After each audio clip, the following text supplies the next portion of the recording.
13. Middle Western Pioneer Democracy. In time of war, when all that this nation has stood for, all the things in which it passionately believes, are at stake, we have met to dedicate this beautiful home for history.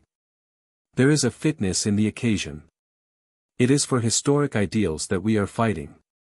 If this nation is one for which we should pour out our savings, postpone our differences, go hungry, and even give up life itself, it is not because it is a rich, extensive, well-fed and populous nation.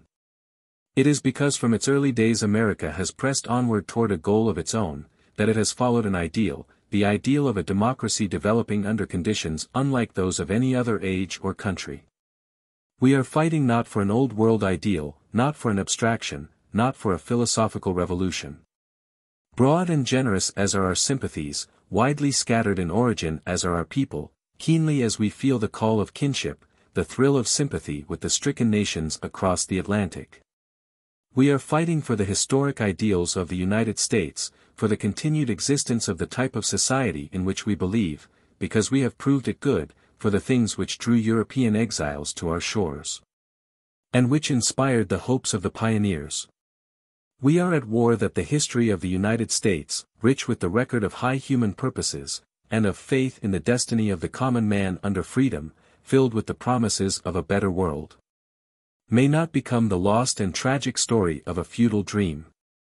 Yes, it is an American ideal and an American example for which we fight, but in that ideal and example lies medicine for the healing of the nations. It is the best we have to give to Europe, and it is a matter of vital import that we shall safeguard and preserve our power to serve the world, and not be overwhelmed in the flood of imperialistic force that wills the death of democracy and would send the freemen under the yoke. Essential as are our contributions of wealth, the work of our scientists, the toil of our farmers and our workmen in factory and shipyard. Priceless as is the stream of young American manhood which we pour forth to stop the flood which flows like molten lava across the green fields and peaceful hamlets of Europe toward the sea and turns to ashes and death all that it covers. These contributions have their deeper meaning in the American spirit. They are born of the love of democracy.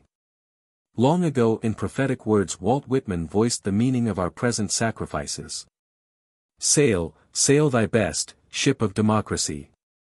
Of value is thy freight, 'tis not the present only. The past is also stored in thee. Thou holdest not the venture of thyself alone, not of the western continent alone. Earth's resume entire floats on thy keel, O ship, is steadied by thy spars. With thee time voyages in trust, the antecedent nations sink or swim with thee. With all their ancient struggles, martyrs, heroes, epics, wars, thou bear'st the other continents. Theirs as much as thine, the destination port triumphant. Shortly before the Civil War, a great German, exiled from his native land for his love of freedom, came from his new home among the pioneers of the Middle West to set forth in Faneuil Hall, the cradle of liberty, in Boston. His vision of the young America that was forming in the West, the last depository of the hopes of all true friends of humanity. Speaking of the contrast between the migrations to the Mississippi Valley and those of the Old World in other centuries, he said, "It is now not a barbarous multitude pouncing upon old and decrepit empires. Not a violent concussion of tribes accompanied by all the horrors of general destruction, but we see the vigorous elements, peaceably congregating and mingling together on virgin soil. Led together by the irresistible attraction of free and broad principles, undertaking to commence a new era in the history of the world, without first destroying the results of the progress of past periods. Undertaking to found a cosmopolitan nation without marching over the dead bodies of slain millions." If Karl Schurz had lived to see the outcome of that Germany from which he was sent as an exile, in the days when Prussian bayonets dispersed the legislatures and stamped out the beginnings of democratic rule in his former country, could he have better pictured the contrasts between the Prussian and the American spirit? He went on to say, "Thus was founded the great colony of free humanity, which has not old England alone, but the world for its mother country. And in the colony of free humanity, whose mother country is the world, they established the Republic of Equal Rights where the title of manhood is the title to citizenship. My friends, if I had 1,000 tongues, and a voice as strong as the thunder of heaven, they would not be sufficient to impress upon your minds forcibly enough the greatness of this idea, the overshadowing glory of this result. This was the dream of the truest friends of man from the beginning, for this the noblest blood of martyrs has been shed, for this has mankind waded through seas of blood and tears. There it is now. There it stands, the noble fabric in all the splendor of reality. It is in a solemn and inspiring time, therefore, that we meet to dedicate this building, and the occasion is fitting to the time. We may now see, as never before, the deeper significance, the larger meaning of these pioneers, whose plain lives and homely annals are glorified as a part of the story of the building of a better system of social justice under freedom, a broader, and as we fervently hope, a more enduring foundation for the welfare and progress under individual liberty of the common man, an example of federation, of peaceful adjustments by compromise and concession under a self-governing republic, where sections replace nations over a union as large as Europe, where party discussions take the place of warring countries, where the Pax Americana furnishes an example for a better world. As our forefathers, the pioneers, gathered in their neighborhood to raise the log cabin, and sanctified it by the name of home, the dwelling place of pioneer ideals, so we meet to celebrate the raising of this home. This shrine of Minnesota's historic life. It symbolizes the conviction that the past and the future of this people are tied together, that this historical society is the keeper of the records of a noteworthy movement in the progress of mankind. That these records are not unmeaning and antiquarian, but even in their details are worthy of preservation for their revelation of the beginnings of society in the midst of a nation caught by the vision of a better future for the world. Let me repeat the words of Harriet Martineau, who portrayed the American of the 30s. I regard the American people as a great embryo poet, now moody, now wild, but bringing out results of absolute good sense. Restless and wayward in action, but with deep peace at his heart. Exulting that he has caught the true aspect of things past and the depth of futurity which lies before him, wherein to create something so magnificent as the world has scarcely begun to dream of. There is the strongest hope of a nation that is capable of being possessed with an idea. And recall her appeal to the American people to cherish their high democratic hope, their faith in man. The older they grow, the more they must reverence the dreams of their youth. The dreams of their youth. Here they shall be preserved, and the achievements as well as the aspirations of the men who made the state, the men who built on their foundations, the men with large vision and power of action, the lesser men in the mass. The leaders who served the state and nation with devotion to the cause. Here shall be preserved the record of the men who failed to see the larger vision and worked impatiently with narrow or selfish or class ends, as well as of those who labored with patience and sympathy and mutual concession. With readiness to make adjustments and to subordinate their immediate interests to the larger good and the immediate safety of the nation.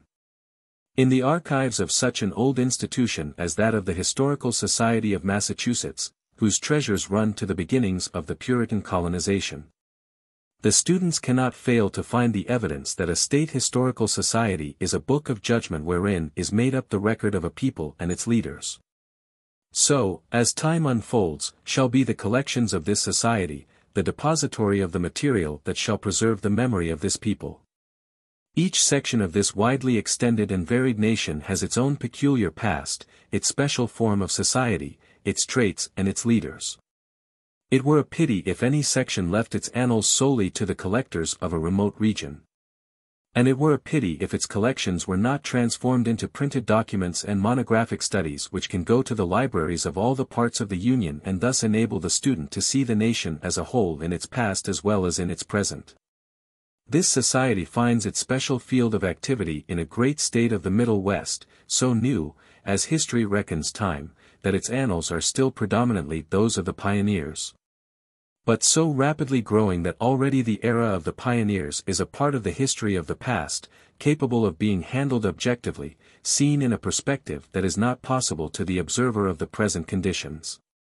Because of these facts I have taken as the special theme of this address the Middle Western pioneer democracy, which I would sketch in some of its outstanding aspects, and chiefly in the generation before the Civil War.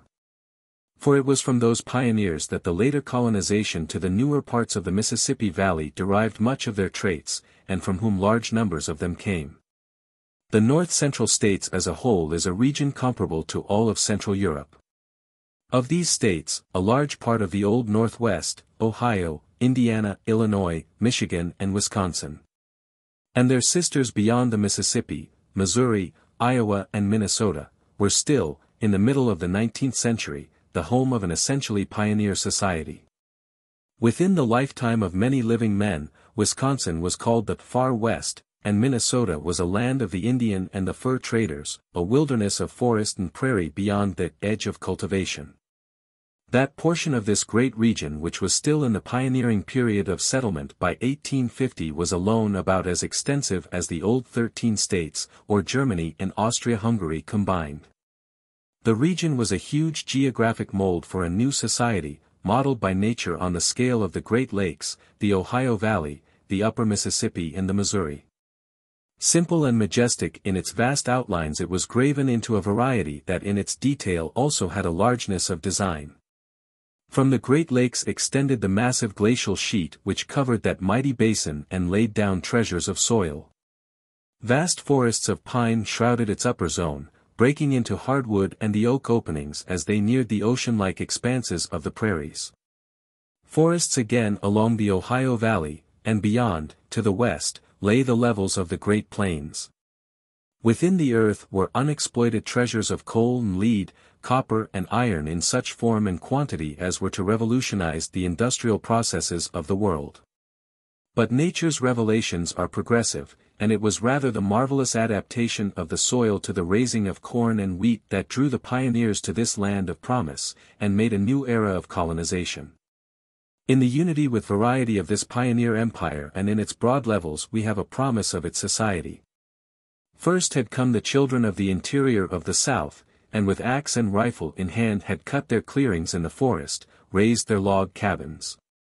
Fought the Indians and by 1830 had pushed their way to the very edge of the prairies along the Ohio and Missouri valleys, leaving unoccupied most of the basin of the Great Lakes. These slashers of the forest, these self-sufficing pioneers, raising the corn and livestock for their own need, living scattered and apart, had at first small interest in town life or a share in markets. They were passionately devoted to the ideal of equality, but it was an ideal which assumed that under free conditions in the midst of unlimited resources, the homogeneous society of the pioneers must result in equality. What they objected to was arbitrary obstacles, artificial limitations upon the freedom of each member of this frontier folk to work out his own career without fear or favor. What they instinctively opposed was the crystallization of differences, the monopolization of opportunity and the fixing of that monopoly by government or by social customs. The road must be open. The game must be played according to the rules. There must be no artificial stifling of equality of opportunity, no closed doors to the able, no stopping the free game before it was played to the end. More than that, there was an unformulated, perhaps, but very real feeling, that mere success in the game, by which the abler men were able to achieve preeminence, gave to the successful ones no right to look down upon their neighbors. No vested title to assert superiority as a matter of pride and to the diminution of the equal right and dignity of the less successful. If this democracy of Southern pioneers, this Jacksonian democracy, was, as its socialist critics have called it, in reality a democracy of expectant capitalists. It was not one which expected or acknowledged on the part of the successful ones the right to harden their triumphs into the rule of a privileged class. In short, if it is indeed true that the backwoods democracy was based upon equality of opportunity, it is also true that it resented the conception that opportunity under competition should result in the hopeless inequality, or rule of class. Ever a new clearing must be possible. And because the wilderness seemed so unending, the menace to the enjoyment of this ideal seemed rather to be feared from government, within or without, than from the operations of internal evolution. From the first, it became evident that these men had means of supplementing their individual activity by informal combinations. One of the things that impressed all early travelers in the United States was the capacity for extra-legal, voluntary association. This was natural enough. In all America we can study the process by which in a new land social customs form and crystallize into law. We can even see how the personal leader becomes the governmental official. This power of the newly arrived pioneers to join together for a common end without the intervention of governmental institutions was one of their marked characteristics. The log rolling, the house raising, the husking bee, the apple paring, and the squatters' associations whereby they protected themselves against the speculators in securing title to their clearings on the public domain, the camp meeting. The mining camp, the vigilantes, the cattle raisers' associations, the gentlemen's agreements, are a few of the indications of this attitude. It is well to emphasize this American trait, because in a modified way it has come to be one of the most characteristic and important features of the United States of today. America does through informal association and understandings on the part of the people many of the things which in the Old World are and can be done only by governmental intervention and compulsion. These associations were in America not due to immemorial custom of tribe or village community. They were extemporized by voluntary action. The actions of these associations had an authority akin to that of law. They were usually not so much evidences of a disrespect for law and order as the only means by which real law and order were possible in a region where settlement and society had gone in advance of the institutions and instrumentalities of organized society.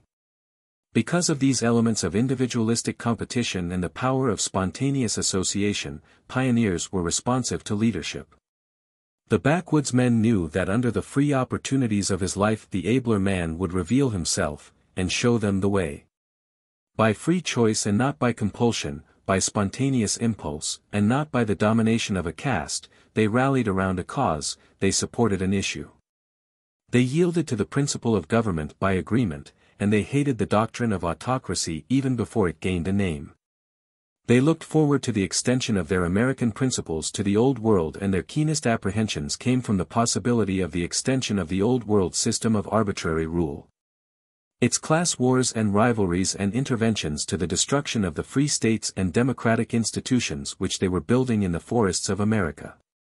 If we add to these aspects of early backwoods democracy, its spiritual qualities, we shall more easily understand them. These men were emotional. As they wrested their clearing from the woods and from the savages who surrounded them, as they expanded that clearing and saw the beginnings of commonwealths, where only little communities had been. And as they saw these commonwealths touch hands with each other along the great course of the Mississippi River, they became enthusiastically optimistic and confident of the continued expansion of this democracy. They had faith in themselves and their destiny. And that optimistic faith was responsible both for their confidence in their own ability to rule and for the passion for expansion. They looked to the future. Others appeal to history, an American appeals to prophecy, and with Malthus in one hand and a map of the back country in the other, he boldly defies us to a comparison with America as she is to be, said a London periodical in 1821. Just because, perhaps, of the usual isolation of their lives, when they came together in associations whether of the camp meeting or of the political gathering, they felt the influence of a common emotion and enthusiasm. Whether Scotch-Irish Presbyterian, Baptist, or Methodist, these people saturated their religion and their politics with feeling. Both the stump and the pulpit were centers of energy, electric cells capable of starting widespreading fires. They felt both their religion and their democracy, and were ready to fight for it. This democracy was one that involved a real feeling of social comradeship among its widespread members. Justice Catron, who came from Arkansas to the Supreme Court in the presidency of Jackson, said, "The people of New Orleans and St. Louis are next neighbors. If we desire to know a man in any quarter of the Union we inquire of our next neighbor, who but the other day lived by him." Exaggerated as this is, it nevertheless had a surprising measure of truth for the Middle West as well. For the Mississippi River was the great highway down which groups of pioneers like Abraham Lincoln, on their rafts and flat boats, brought the little neighborhood surplus. After the steamboat came to the western waters, the voyages up and down by merchants and by farmers shifting their homes, brought people into contact with each other over wide areas. This enlarged neighborhood democracy was determined not by a reluctant admission that under the law one man is as good as another, it was based upon good fellowship, sympathy and understanding. They were of a stock, moreover, which sought new trails and were ready to follow where the trail led, innovators in society as well as finders of new lands. By 1830 the southern inundation ebbed and a different tide flowed in from the northeast by way of the Erie Canal and steam navigation on the Great Lakes to occupy the zone unreached by southern settlement. This new tide spread along the margins of the Great Lakes, found the oak openings and small prairie islands of southern Michigan and Wisconsin, followed the fertile forested ribbons along the river courses far into the prairie lands. And by the end of the 40s began to venture into the margin of the open prairie. In 1830 the Middle West contained a little over 1.5 million people, in 1840, over 3.33 millions, in 1850, nearly 5.5 millions. Although in 1830 the North Atlantic states numbered between 3 and 4 times as many people as the Middle West, yet in those 2 decades the Middle West made an actual gain of several 100,000 more than did the old section. Counties in the newer states rose from a few hundred to 10 or 15,000 people in the space of less than 5 years. Suddenly, with astonishing rapidity and volume, a new people was forming with varied elements, ideals and institutions drawn from all over this nation and from Europe. They were confronted with the problem of adjusting different stocks, varied customs and habits, to their new home.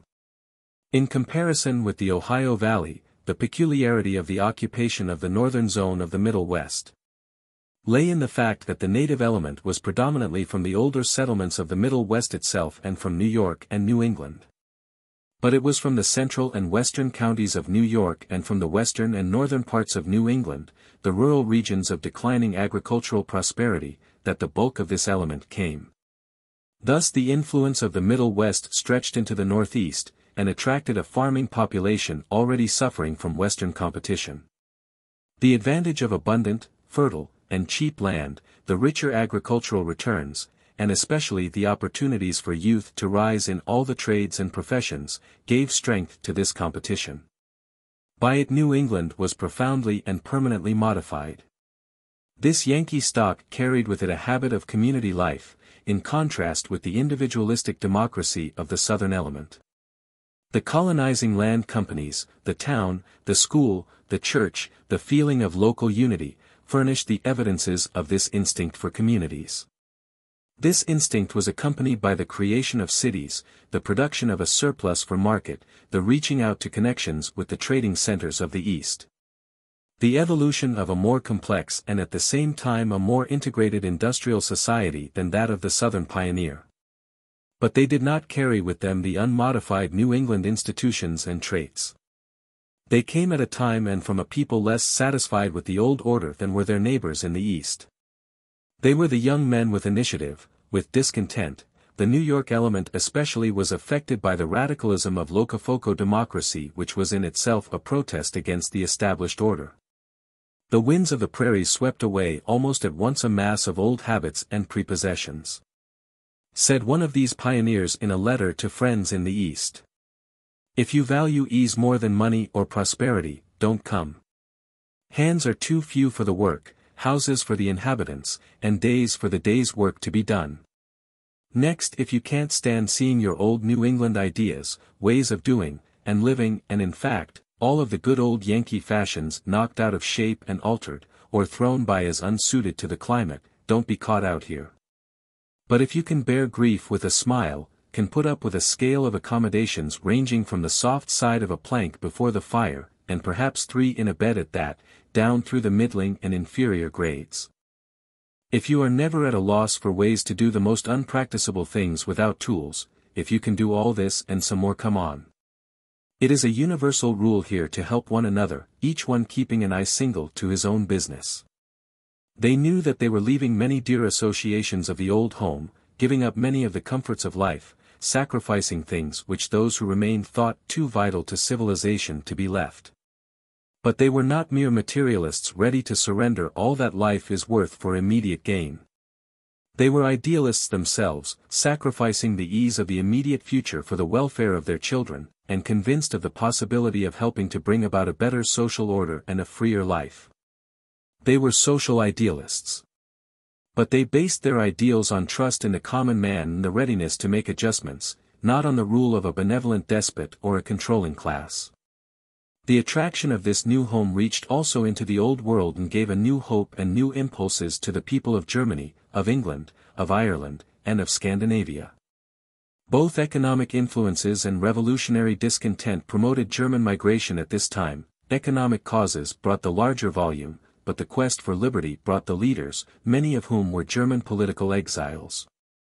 While the latter urged, with varying degrees of emphasis, that their own contribution should be preserved in their new surroundings, and a few visionaries even talked of a German state in the federal system. What was noteworthy was the adjustment of the emigrants of the 30s and 40s to Middle Western conditions. The response to the opportunity to create a new type of society in which all gave and all received and no element remained isolated. Society was plastic. In the midst of more or less antagonism between Bowie-knife Southerners, cow-milking Yankee Puritans, beer-drinking Germans, wild Irishmen, a process of mutual education, a giving and taking, was at work. In the outcome, in spite of slowness of assimilation where different groups were compact and isolated from the others, and a certain persistence of inherited morale, there was the creation of a new type, which was neither the sum of all its elements, nor a complete fusion in a melting pot. They were American pioneers, not outlying fragments of New England, of Germany, or of Norway. The Germans were most strongly represented in the Missouri Valley, in St.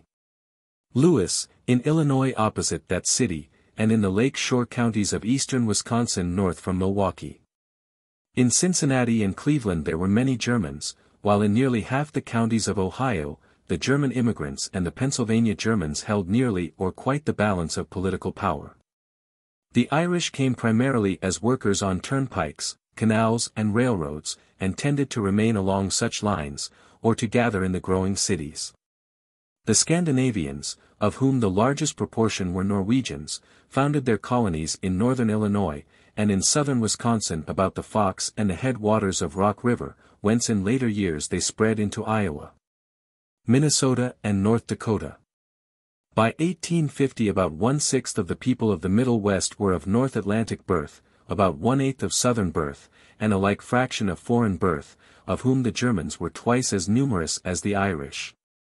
And the Scandinavians only slightly more numerous than the Welsh, and fewer than the Scotch. There were only a dozen Scandinavians in Minnesota.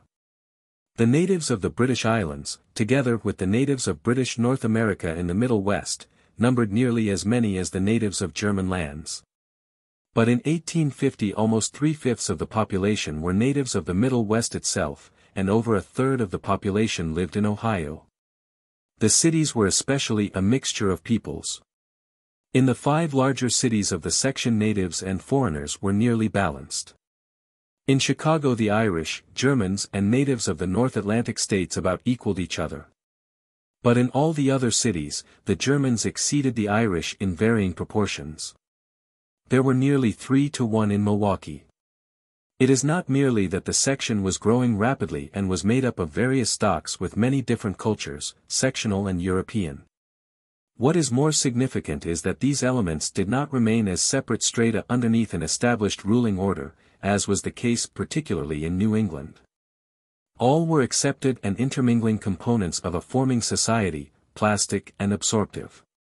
This characteristic of the section as a good mixer became fixed before the large immigrations of the 80s. The foundations of the section were laid firmly in a period when the foreign elements were particularly free and eager to contribute to a new society and to receive an impress from the country which offered them a liberty denied abroad.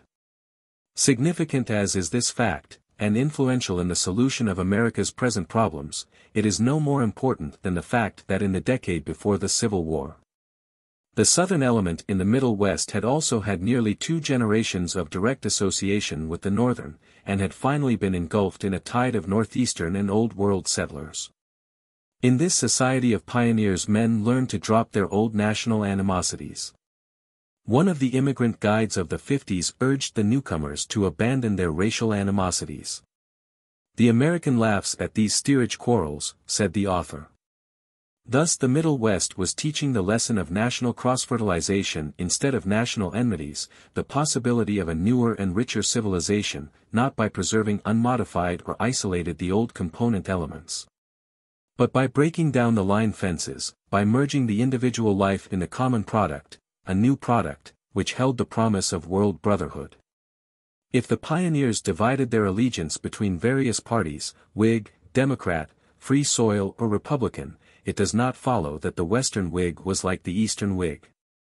There was an infiltration of a Western quality into all of these. The Western Whig supported Harrison more because he was a pioneer than because he was a Whig. It saw in him a legitimate successor of Andrew Jackson.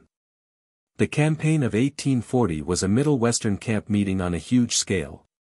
The log cabins, the cider and the coonskins were the symbols of the triumph of Middle Western ideas, and were carried with misgivings by the merchants, the bankers, and the manufacturers of the East.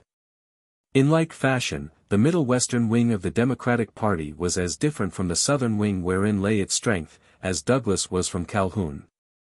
It had little in common with the slaveholding classes of the South, even while it felt the kinship of the pioneer with the people of the Southern upland stock from which so many Westerners were descended. In the later 40s and early 50s most of the Middle Western states made constitutions. The debates in their conventions and the results embodied in the constitutions themselves tell the story of their political ideals. Of course, they based the franchise on the principle of manhood suffrage. But they also provided for an elective judiciary, for restrictions on the borrowing power of the state, lest it fall under the control of what they feared as the money power. And several of them either provided for the extinguishment of banks of issue, or rigidly restrained them. Some of them exempted the homestead from forced sale for debt. Married women's legal rights were prominent topics in the debates of the conventions, and Wisconsin led off by permitting the alien to vote after a year's residence. It welcomed the newcomer to the freedom and to the obligations of American citizenship. Although this pioneer society was preponderantly an agricultural society, it was rapidly learning that agriculture alone was not sufficient for its life. It was developing manufactures, trade, mining, the professions, and becoming conscious that in a progressive modern state it was possible to pass from one industry to another and that all were bound by common ties. But it is significant that in the census of 1850, Ohio, out of a population of 2 millions, reported only 1,000 servants, Iowa only 10 in 200,000 and Minnesota 15 in its 6,000. In the intellectual life of this new democracy there was already the promise of original contributions even in the midst of the engrossing toil and hard life of the pioneer. The country editor was a leader of his people, not a patent insides recorder of social functions, but a vigorous and independent thinker and writer. The subscribers to the newspaper published in the section were higher in proportion to population than in the state of New York and not greatly inferior to those of New England. Although such Eastern papers as the New York Tribune had an extensive circulation throughout the Middle West, the agricultural press presupposed in its articles and contributions a level of general intelligence and interest above that of the later farmers of the section, at least before the present day. Farmer boys walked behind the plow with their book in hand and sometimes forgot to turn at the end of the furrow. Even rare boys, who, like the young Howells, limped barefoot by his father's side with his eyes on the cow and his mind on Cervantes and Shakespeare. Periodicals flourished and faded like the prairie flowers. Some of Emerson's best poems first appeared in one of these Ohio Valley magazines. But for the most part the literature of the region and the period was imitative or reflective of the common things in a not uncommon way. It is to its children that the Middle West had to look for the expression of its life and its ideals rather than to the busy pioneer who was breaking a prairie farm or building up a new community. Illiteracy was least among the Yankee pioneers and highest among the Southern element. When illiteracy is mapped for 1850 by percentages there appears two distinct zones, the one extending from New England, the other from the South. The influence of New England men was strong in the Yankee regions of the Middle West. Home missionaries, and representatives of societies for the promotion of education in the West, both in the common school and denominational colleges, scattered themselves throughout the region and left a deep impress in all these states. The conception was firmly fixed in the 30s and 40s that the West was the coming power in the Union, that the fate of civilization was in its hands, and therefore rival sects and rival sections strove to influence it to their own types. But the Middle West shaped all these educational contributions according to her own needs and ideals. The state universities were for the most part the result of agitation and proposals of men of New England origin. But they became characteristic products of Middle Western society, where the community as a whole, rather than wealthy benefactors, supported these institutions. In the end the community determined their directions in accord with popular ideals.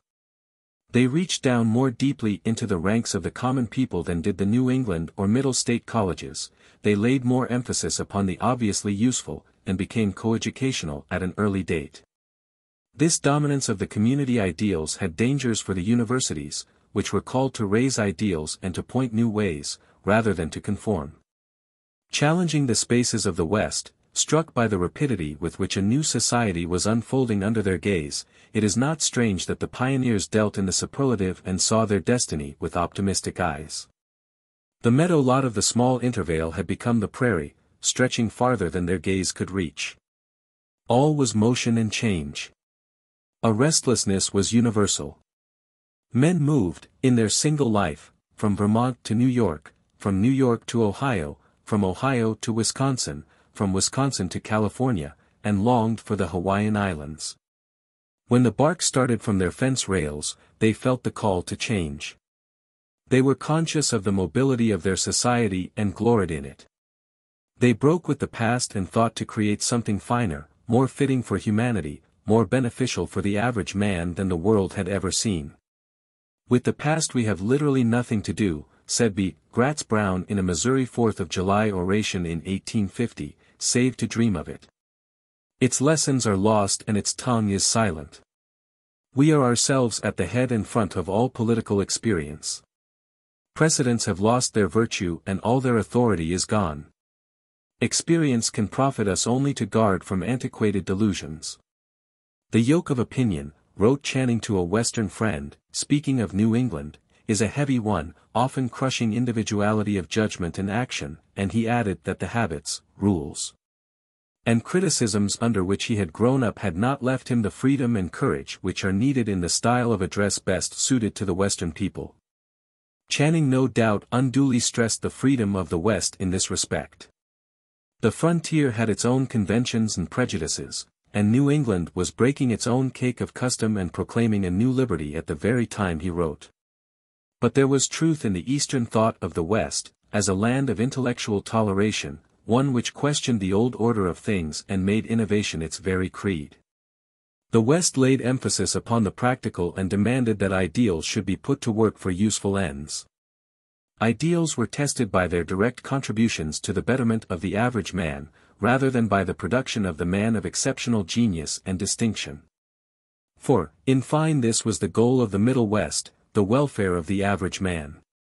Not only the man of the South, or of the East, the Yankee, or the Irishman, or the German, but all men in one common fellowship. This was the hope of their youth, of that youth when Abraham Lincoln rose from rail-splitter to country lawyer, from Illinois legislator to congressman and from congressman to president. It is not strange that in all this flux and freedom and novelty and vast spaces, the pioneer did not sufficiently consider the need of disciplined devotion to the government which he himself created and operated. But the name of Lincoln and the response of the pioneer to the duties of the Civil War, to the sacrifices and the restraints on freedom which it entailed under his presidency, reminds us that they knew how to take part in a common cause. Even while they knew that war's conditions were destructive of many of the things for which they worked. There are two kinds of governmental discipline, that which proceeds from free choice, in the conviction that restraint of individual or class interests is necessary for the common good. And that which is imposed by a dominant class, upon a subjected and helpless people. The latter is Prussian discipline, the discipline of a harsh machine-like, logical organization, based on the rule of a military autocracy. It assumes that if you do not crush your opponent first, he will crush you. It is the discipline of a nation ruled by its general staff, assuming war as the normal condition of peoples, and attempting with remorseless logic to extend its operations to the destruction of freedom everywhere. It can only be met by the discipline of a people who use their own government for worthy ends, who preserve individuality and mobility in society and respect the rights of others, who follow the dictates of humanity and fair play. The principles of give and take. The Prussian discipline is the discipline of Thor, the war god, against the discipline of the white Christ. Pioneer democracy has had to learn lessons by experience, the lesson that government on principles of free democracy can accomplish many things which the men of the middle of the 19th century did not realize were even possible. They have had to sacrifice something of their passion for individual unrestraint. They have had to learn that the specially trained man, the man fitted for his calling by education and experience, whether in the field of science or of industry, has a place in government.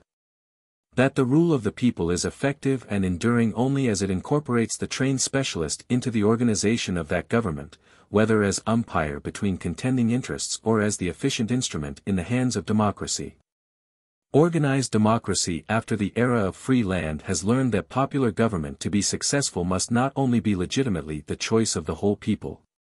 That the offices of that government must not only be open to all, but that in the fierce struggle of nations in the field of economic competition and in the field of war, the salvation and perpetuity of the republic depend upon recognition of the fact that specialization of the organs of the government, the choice of the fit and the capable for office, is quite as important as the extension of popular control.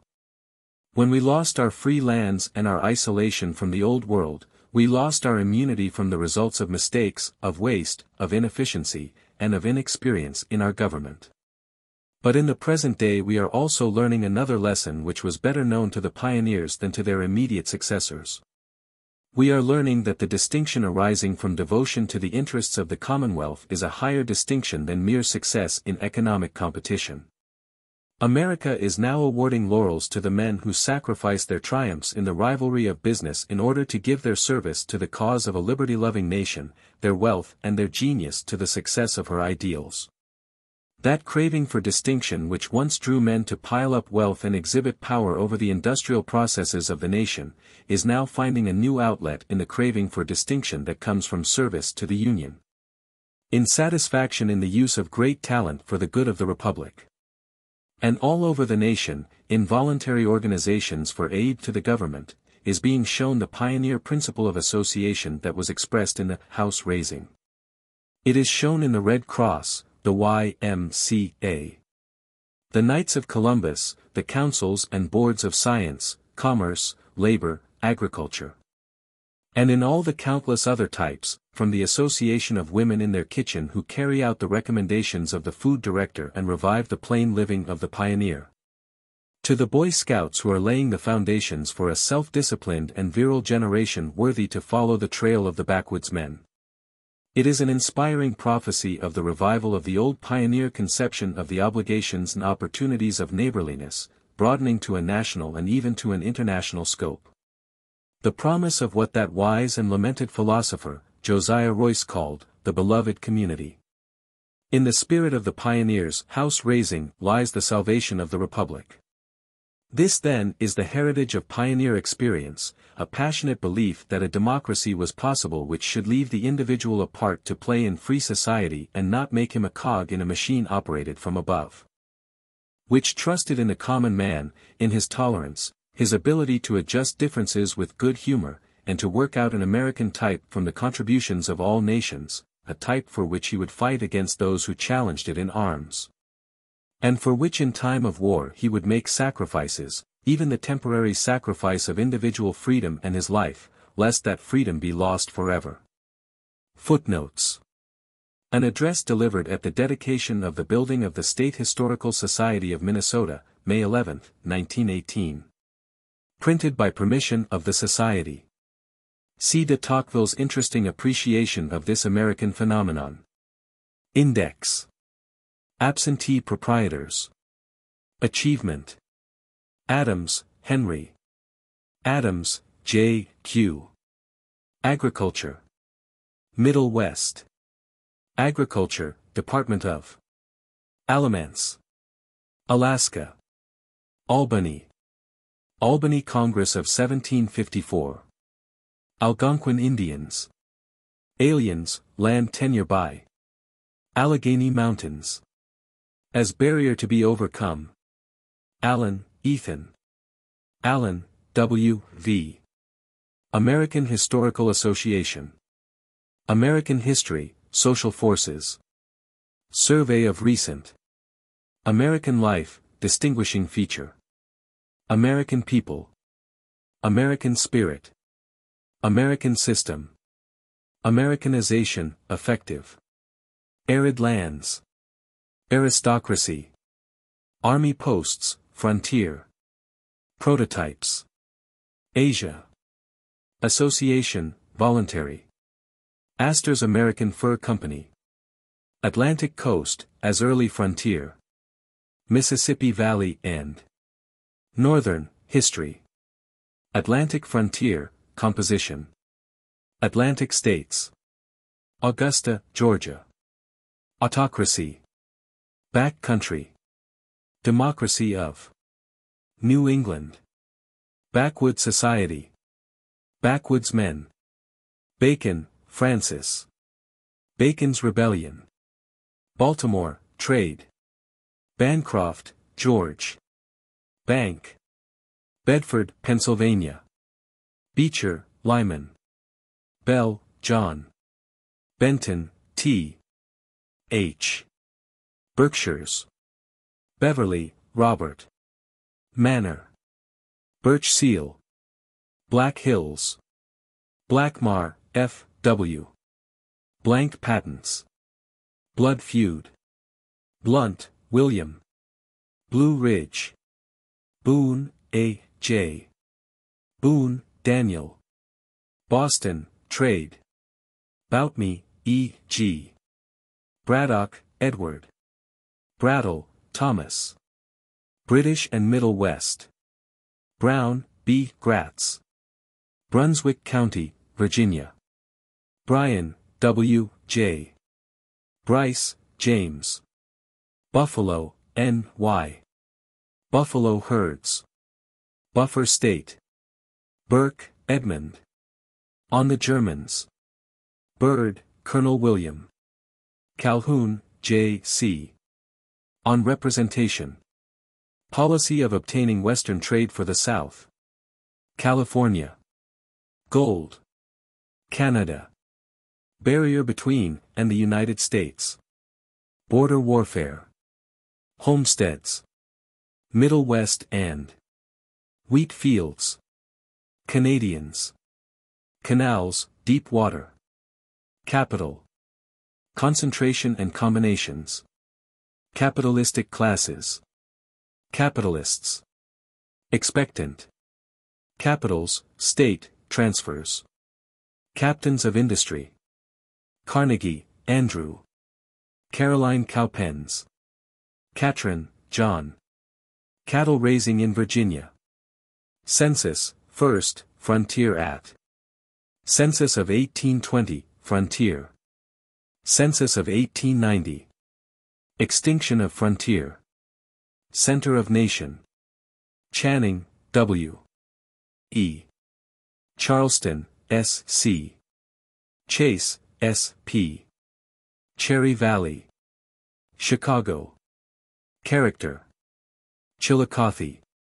Cincinnati. Cincinnati and Charleston are cities. Northeastern. Seaboard. 3 periods of development. Civil War. Middle West and Mississippi Valley and Northwest and Clark, G. R. Clark, J. B. Class distinctions. Clay, Henry. Cleveland, Jen. Moses. Cleveland. Clinton, DeWitt. Coal supply. Coast, Atlantic. Destiny. Interior and antagonisms. Coeducation. Colden, Cadwallader. Colonial life. Colonial system. Colonization. English and French contrasted. Peaceful. Colony of Free Humanity. Columbus, Ohio. Combinations of capital and of labor. Commencement seasons. Commons, J.R. Community, beloved community. Life. Type of settlement. Competition. Compromise. Slavery. Concentration of power and wealth. Concord, Massachusetts.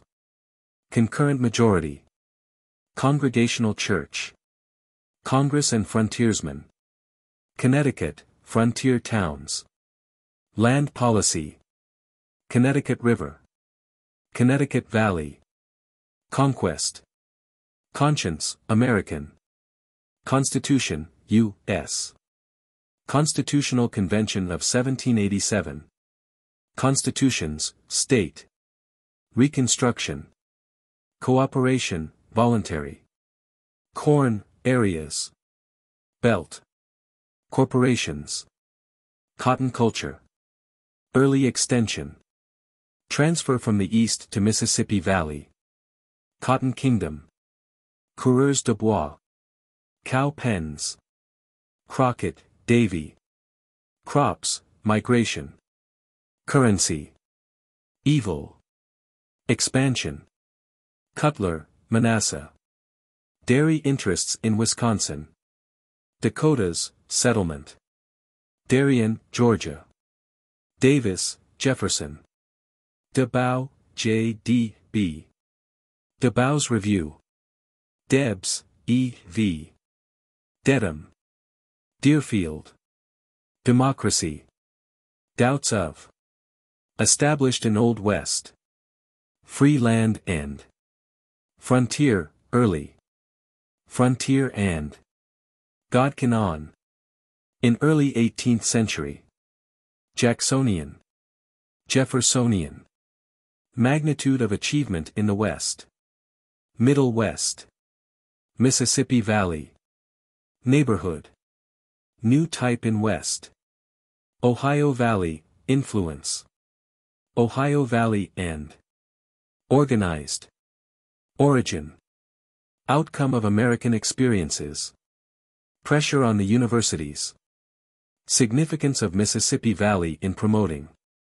Upland South. Western contributions. Western ideals. See also. Democratic Party. Basis. Middle Western Wing. Democratic-Republican Party.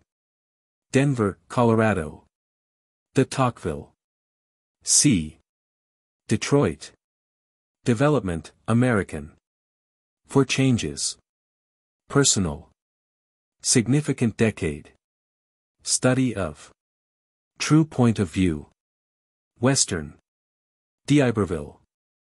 C. Discovery. Doddridge, Joseph. Dogs for Hunting Indians. Douglas, S. A. Lincoln Debates. Douglas, William. Down East. Draycott. Dreams. Duel. Duluth. Dunkards. Dunstable. Duquesne, Abraham. Dwight, Timothy, 1752–1817. Fears of pioneer class. East, efforts to restrict advance of frontier. Fears of the West. Out of touch with West. Economic forces and political institutions. Economic historian.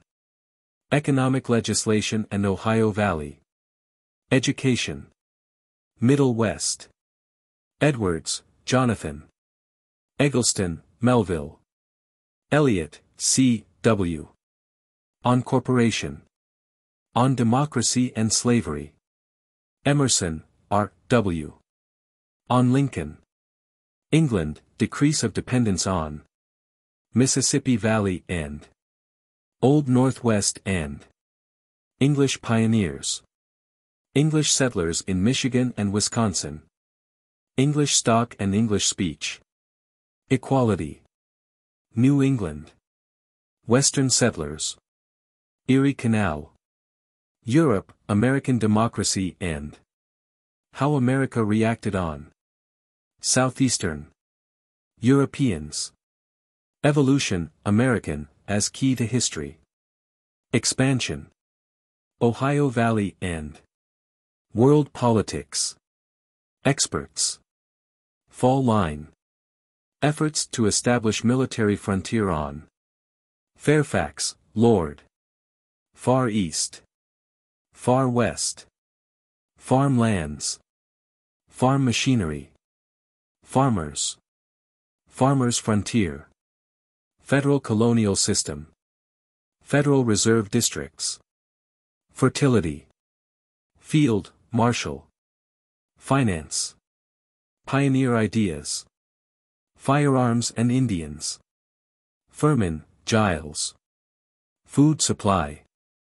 Foreign parentage, Indiana and Illinois. Michigan.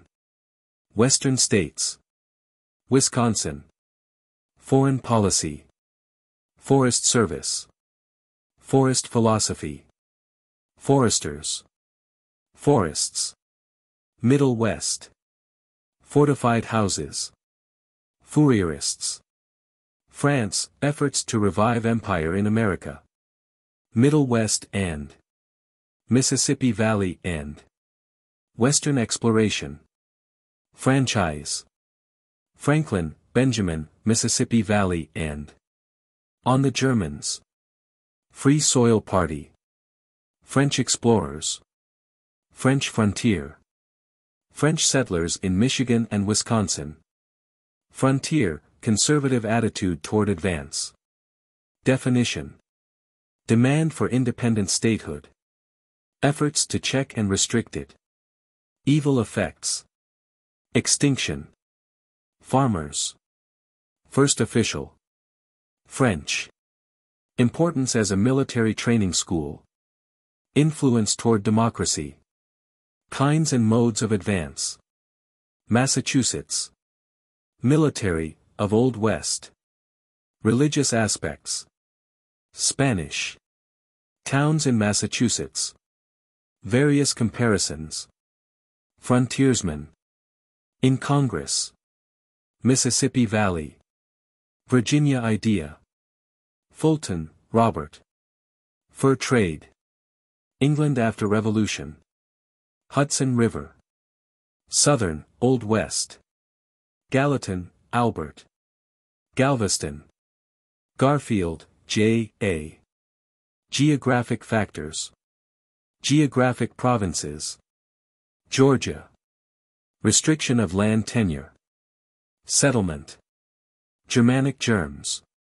Germans. In New York in early times. Middle West and Palatine. Political exiles. Sectaries. Wisconsin.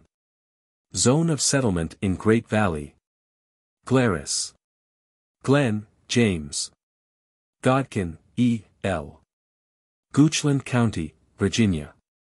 Government. Paternal. Popular. Government discipline. Government expeditions. Government intervention. Government ownership. Government powers. Government regulation. Granger movement. Grant, U.S. Granville, Lord. Great Lakes. Great Plains. Indian trade and war. Great Valley. Colonization. Greater South. Greeley, Horace. Green Mountain Boys. Greenback movement. Greenway Manor. Groseilliers. Groton. Grund, F. J. Grundy, Felix. Gulf Coast. Gulf States. Occupation. Hammond, J. H. On Slavery Problem in the Mississippi Valley. Hanna, Marcus. Harriman, E. H. Harrison, W. H. Hart, A. B. Hartford. Haverhill. Hayes, R. B. Henry, Patrick. Heroes. Western. High thinking. Higher law. Hill, J. J. Historian. Historic ideals. Historical societies. History, character. New viewpoints. Holland, J. G. Holst, H. E. Vaughan. Home markets. Home missions. Homestead Law of 1862. Hoosier State.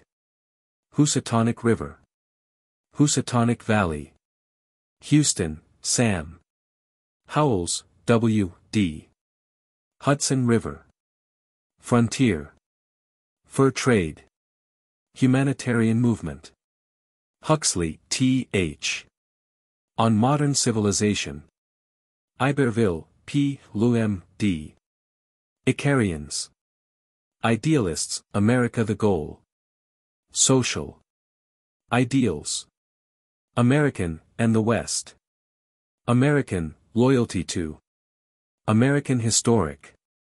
Immigrants. Middle West. Mississippi Valley. Pioneer, and the State University. Readjustment. Western. Western democracy and. Illinois, composite nationality. Elements of settlement. Settlement. Illiteracy in Middle West. Immigrants. Idealism. Immigration. Indian guides. Indian policy. Indian question, early. Indian reservations. Indian trade. Middle West. Indian wars. New England and. Ohio Valley and. Indiana, character. Constitution. Elements in settlement. Settlement. Indianapolis. Indians, buffer state for England. Congresses to treat with. Effects of trades on. Hunting Indians with dogs. Influence on Puritans and New England. Middle West and. Society. Individualism. In the Old West. Reaction against. Upland South. Industrial conditions. Middle West. Mississippi Valley. Ohio Valley and. Industry, captains of, and large undertakings. Control. Inland waterways.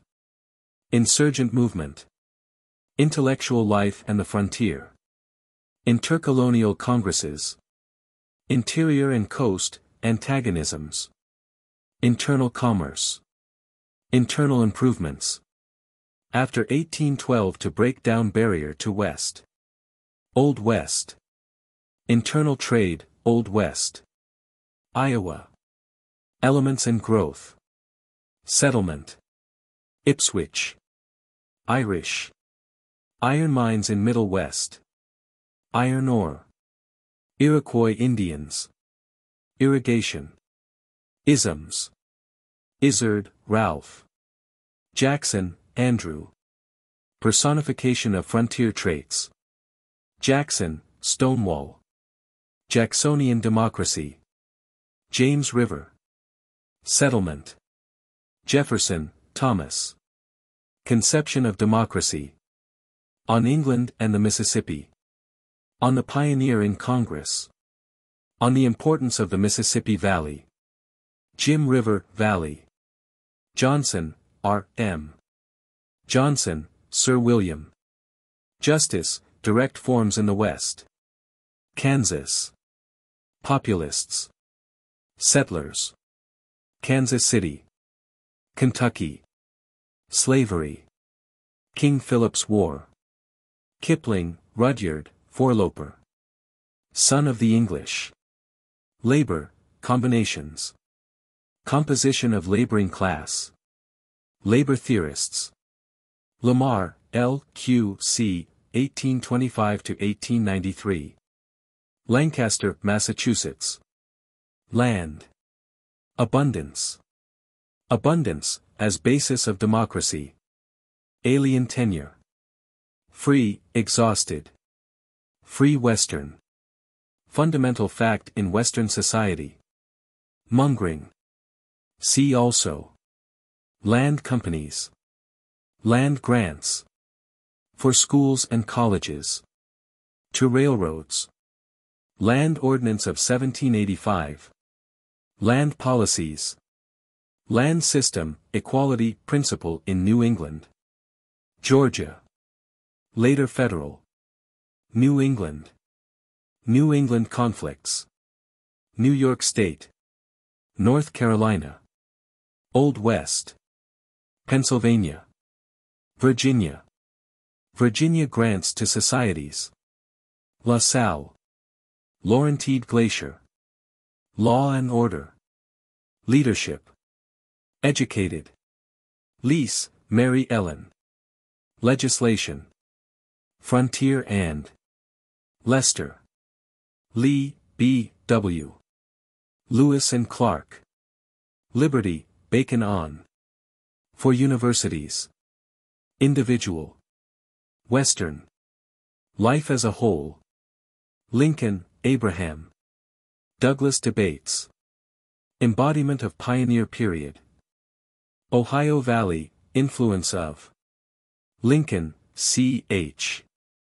Litchfield. Livingston Manor. Locafocos. Log Cabin. Log Cabin Campaign. London Company. Loria, Achille. Louisiana. Louisiana Purchase. Effect on Mississippi Valley. Louisville. Lowell, J. R. On Lincoln. Loyal Land Company. Lumber Industry. Wisconsin. Lumberman. Lynch Law. New England. McKinley, William. Magnitude. Maine. Maine Coast. Mallet Brothers. Manila, Battle of. Manorial Practice in New York. Marietta. Mark Colonies. Marquette, Jacques. Martineau, Harriet. Massachusetts. Attempt to locate frontier line. Frontier. Frontier towns. Locating towns before settlement. Mather, Cotton, attitude as to advancing frontier. Mesabi Mines. Mendon. Methodists. Mexico. Michigan. Development and resources. Settlement. Middle region. Information of the Old West. Typical American. Middle West, agriculture. Canada and. Civil War and. Early society. Education. Elements of settlement, northern and southern. Europe and. Flow of population into. Forests. Germans and. Germans and Scandinavians. Idealism. Immigrants of varied nationalities. Importance. Increase of settlement in the 50s. Industrial organism. Meaning of term. Nationalism. Natural resources. New England element. Peculiarity and influence. Pioneer democracy. Settlement. Slavery question and. Southern zone. Migration. Communal versus individual. Crops. Interstate. Labor. New England, and land policy. Militant expansive movement. Military frontier. Early form. Old West, significance. Virginia in later 17th century. Milwaukee. Miners' frontier. Mining camps. Mining laws. Minneapolis. Minnesota. Economic development. Historical society. Missions to the Indians. Mississippi Company. Mississippi River. Mississippi Valley. Beginning of stratification. Civil War and. Democracy and. Early population. Economic progress after 1812. England's efforts to control. Extent. French explorers in. Frontiersman's allegiance. Idealism, social order. Industrial growth after the Civil War. Political power and growth from 1810 to 1840. Primitive history. Question of severance from the Union. Significance in American history. Slavery struggle and social forces, early. Missouri. Missouri Compromise. Missouri Valley. Mohawk Valley. Monroe, James. Monroe Doctrine. Germ. Monticello. Moravians. Morgan, J. P. Mormons. Morris, Governor. Nashaway. National problem. Nationalism. Evils of Middle West and nationalities, mixture. Replacement in Wisconsin. Naturalization. Nebraska. Settlers. Negro.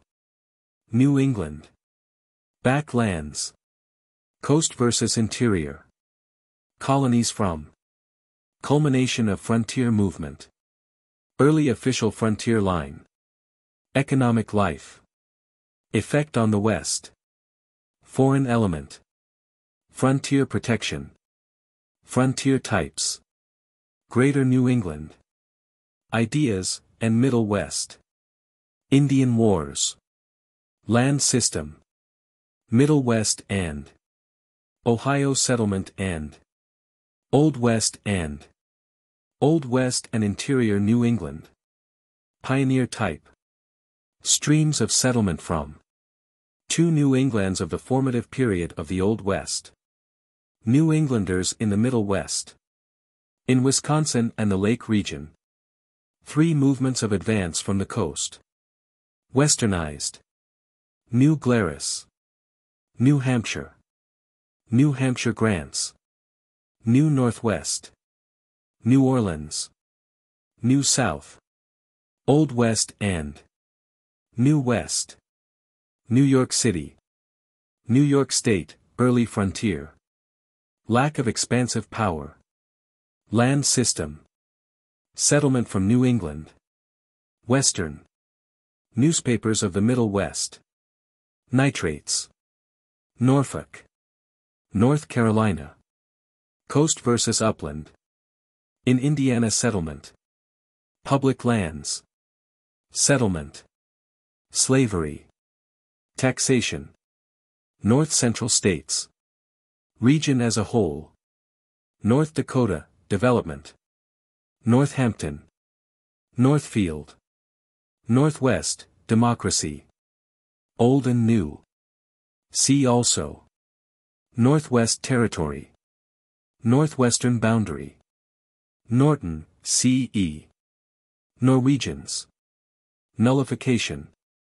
Ohio, diversity of interests. Elements of settlement.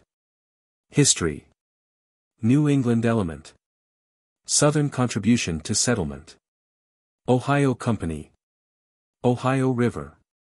Ohio Valley. As a highway. Economic legislation and effects on national expansion. In American history. Influence on Lincoln. Part in making of the nation. Physiography. Relation to the South. Religious spirit. Stock and settlement. Oil wells. Oklahoma. Old National Road. Old Northwest. As a whole. Defined. Elements of settlement.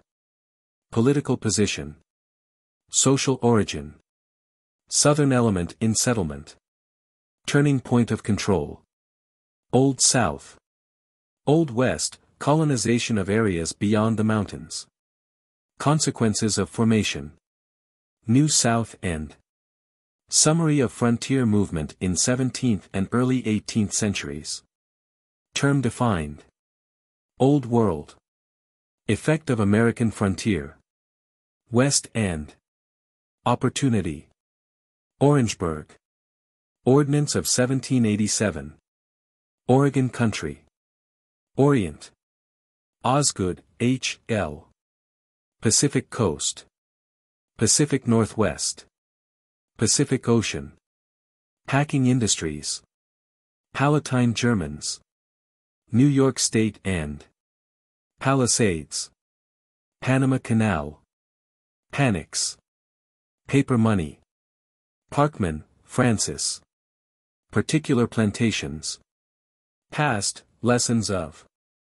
Patroon Estates. Paxton Boys. Peck's New Guide to the West. Penn, William. Pennsylvania. Coast and Interior, Antagonisms. German Settlement. Great Valley of. Land Grants. New Pennsylvania of the Great Valley. Scotch-Irish. Settlement of Old West Part. Pennsylvania Dutch. Perot, Nicholas. Philadelphia. Trade. Physiographic Provinces. Piedmont. Virginia. Pig iron. Pine. Pine Belt in Middle West. Pioneer Democracy, Lessons Learned. Middle West. Pioneer Farmers. Pioneers, Conservative Fears about. Contest with Capitalist. Contrast of Conditions. Deeper Significance. Essence. Ideals and the State University. Middle West. Ohio Valley. Old Ideals. Sketch. Pittsburgh. Plain People. Political Institutions. Frontier and Political Parties. Polk, J. K. Pontiac. Poor Whites. Population Center. Populists. Kansas. Prairie Plains. Prairie States. Prairies. Settlement. Presbyterians. Presidency. Mississippi Valley and Ohio Valley and Old Northwest and Prices. Princeton College. Pritchett, H. S. Privilege. Conflict against. Proclamation of 1763. Progressive Republican Movement. Prohibitionists. Proletariat. Property. As basis of suffrage. Prosperity. Protection. C. Provinces, geographic. Provincialism, desirable. Prussianism. Public lands. Policy of America. Western lands, first debates on. Public schools. Puget Sound. Puritan ideals. German conflict with. Puritanism. Puritans and Indians. Petersburg. Pynchon, John. Quakers. In settlement of Indiana. Quebec, province of. Quincy, Josiah. Radisson, Sieur de. Railroads, administration by regions. Chicago and Continental. In early 50s. Land grants to Mississippi Valley. Northwestern. Origin. Speculative movement. Statistics. Western. Ranchers Frontier. Ranches. Virginia. Rappahannock River. Settlement. Reclamation. Reclamation Service. Red Cloud, Indian. Red River Valley. Redemptioners. Reformers. Social. Regulation, War of the Regulators. Religion of the Middle West. Religious freedom of the Old West. Religious spirit, Ohio Valley. Upland South. Rensselaerswyck. Representation. Republican Party. Research. Revolution, American. Rhodes, J. F. Richmond, Virginia. Rights, Equal. Of Man. Ripley, W. Z. Robertson, James. Rockefeller, J. D. Rocky Mountains. Roosevelt, Theodore. On the Mississippi Valley. Winning of the West. Root, Elihu. Roxbury. Royce, Josiah. Rush, Richard. St. Louis. St. Paul. Salisbury, Massachusetts. Salt. Annual pilgrimage to Coast 4. Salt Springs. Salzburgers. Sandys, Sir Edwin. Saltste Marie Canal. Scalps, Massachusetts Bounty 4. Scandinavians. Middle West. Western life. Schools, early difficulties. See also. Schurz, Carl. Science. Scientific farming. Scotch Highlanders. Georgia. Scotch-Irish. Migration in Great Valley and Piedmont. Pennsylvania. South Carolina. Virginia. Scotch-Irish Presbyterians. Scovelites. Seaboard cities. Seattle. Section of land. Sectionalism. Sections, relation. Self-government. Self-made man. Servants. Service to the Union. Settlement, community type. Settler. Sevier, John. Seward, W. H. On the Northwest. On the slavery issue in the Mississippi Valley. Shays' Rebellion. Sheffield. Sheldon, George. Shenandoah Valley. Sherman, W. T. Sibley, H. H. 1811 to 1891. Silver Movement. Simsbury. Singletary, Amos. Sioux Indians. Six Nations. Slavery Question. Compromise Movement. Democracy and Expansion. Middle West and Mississippi Valley and Northwest and Slaves as Property. Virginia and North Carolina. Smith, Major Lawrence. Social Control. Social Forces, in American History. Mode of Investigating. On the Atlantic Coast. Political Institutions and Social Mobility. Social Order, Mississippi Valley. New. Social Reformers. Socialism. Society, Backwoods. Rebirth of in the West. Soils. Search for. Solid South. South. Contribution to settlement of Old Northwest, Ohio, Indiana, Illinois. Ohio Valley and Solid. Transforming Forces. West and See also. South Carolina. Condition of antagonism between coast and interior. Land system, townships. Trade. South Dakota, development. Southeastern Europe. Southerners and the Middle West. Southwest.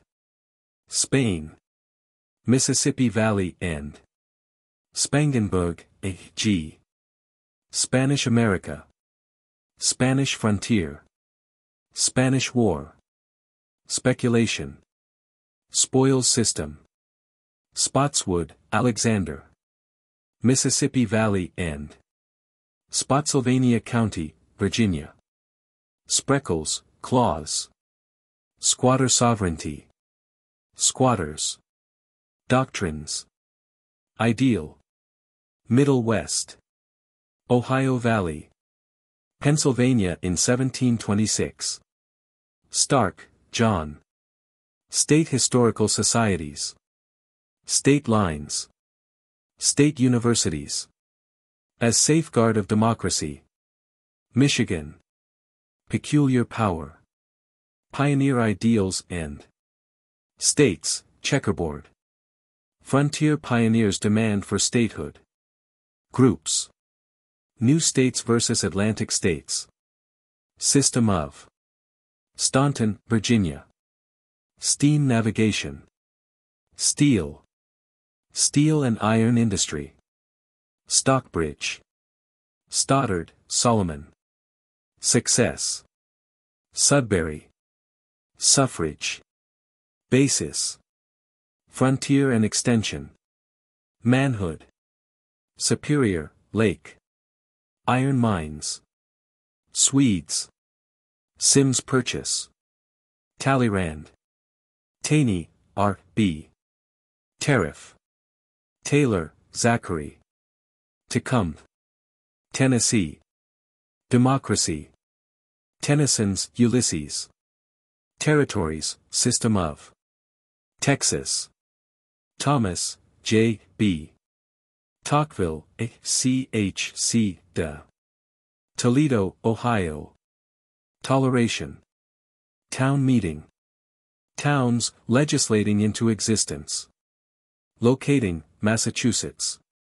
New England and Virginia. New settlements in New England. South Carolina. Typical form of establishing in New England. Virginia. Traders' frontier. Effects following. Rapidity of advance. Trading posts. Transportation. Great Lakes.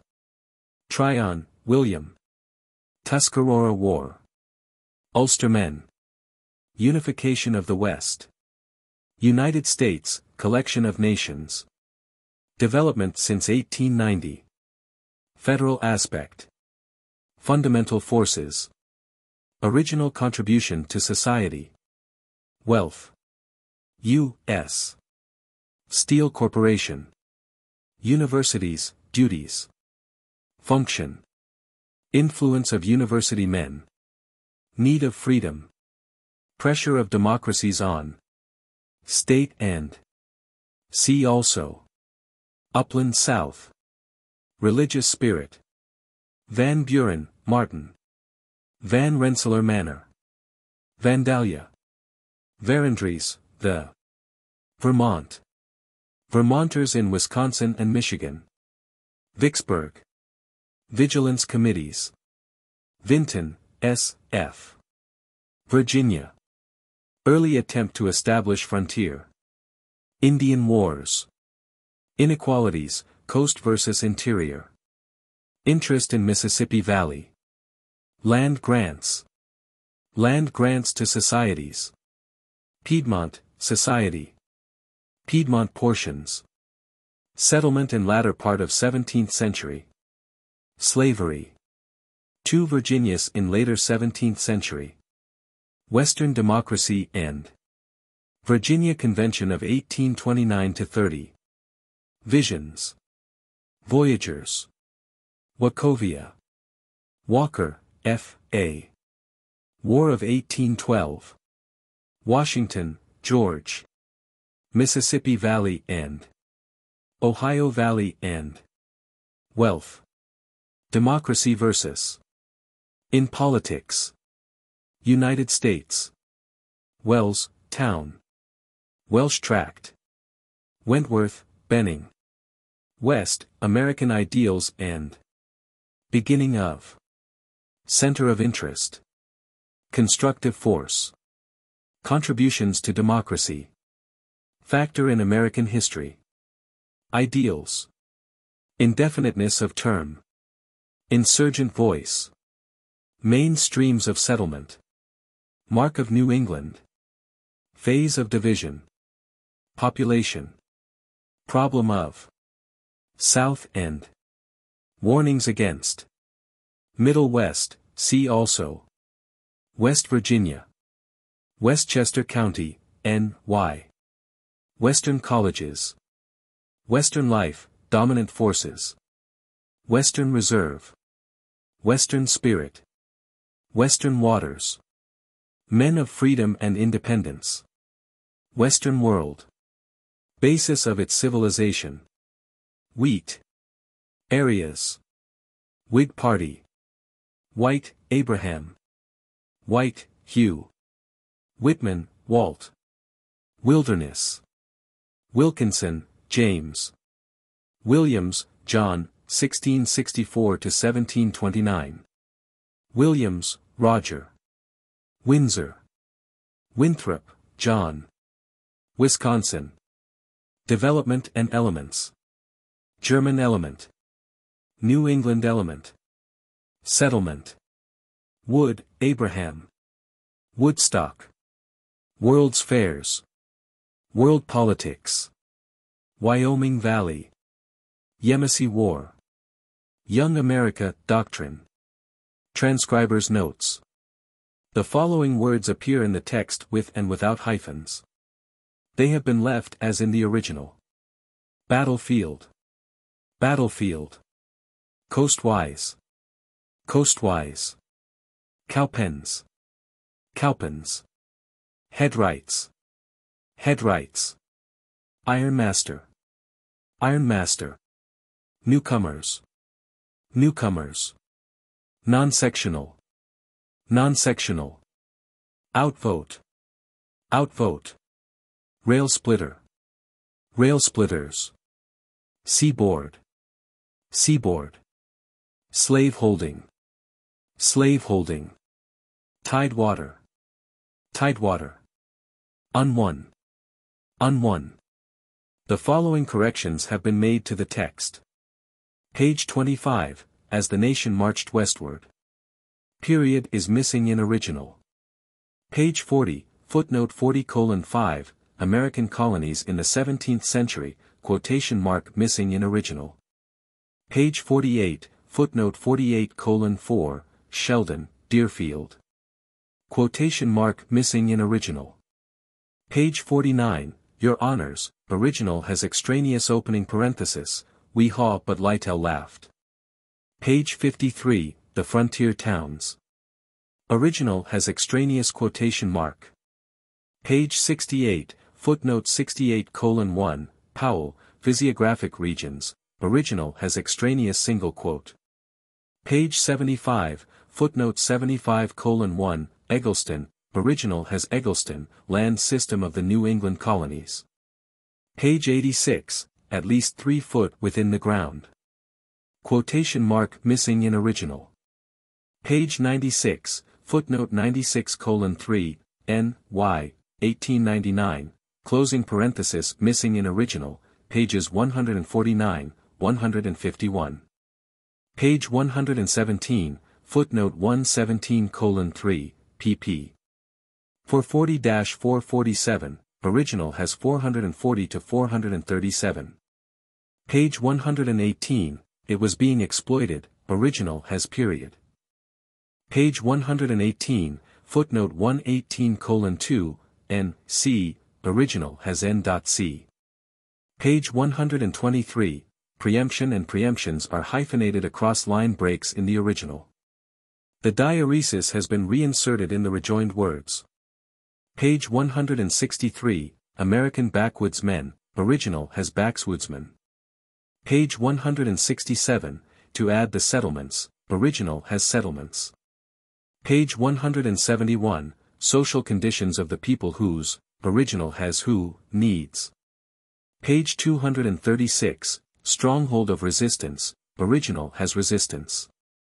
Page 254, formal law and the subtleties, original has subtleties.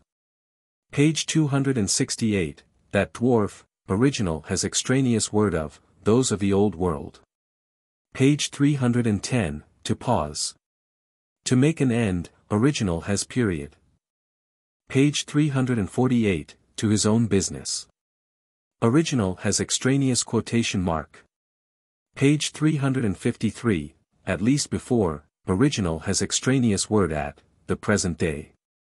Page 362, Brian, W. J. 204, 236, 237, 246, 281, 327, 330, original has 329.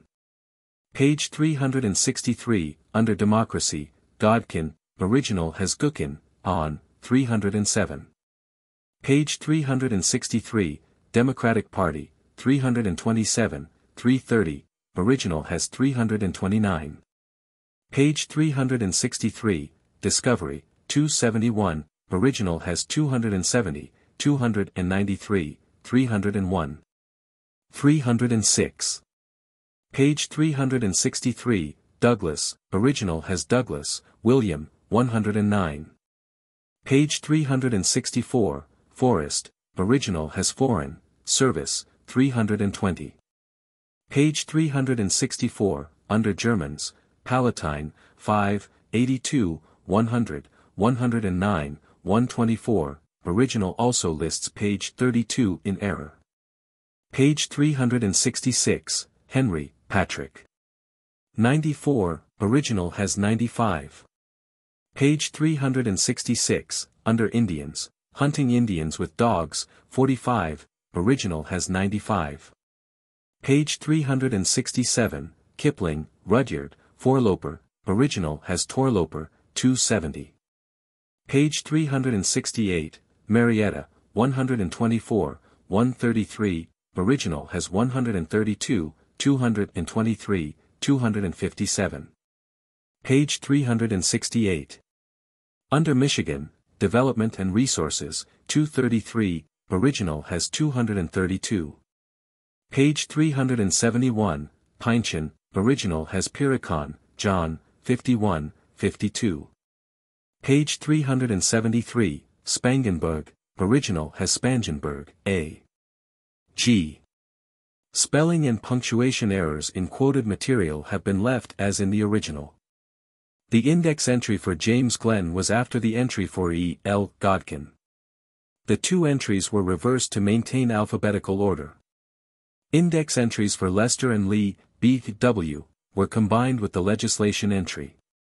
Entries were moved as appropriate.